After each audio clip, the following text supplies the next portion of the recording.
Hello, I'm Natalie, and I'll be going over all the parts of fabric that you need to know in order to sew. Here we have our piece of fabric, and running up and down is going to be our warp, and across, side to side, is going to be the weft. Now, to find the warp, you can pull on your fabric and see that there is no give, and to find the weft, you'll see a little bit of stretch. For stretching over those horizontal parts of the body, you want that extra give in fabric.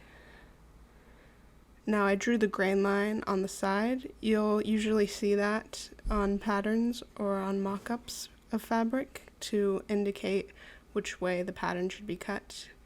And on the side here we have what's called the selvage. You'll usually see this on the left and right sides of your fabric, and you'll want to remove this from the fabric before using it for any sewing projects.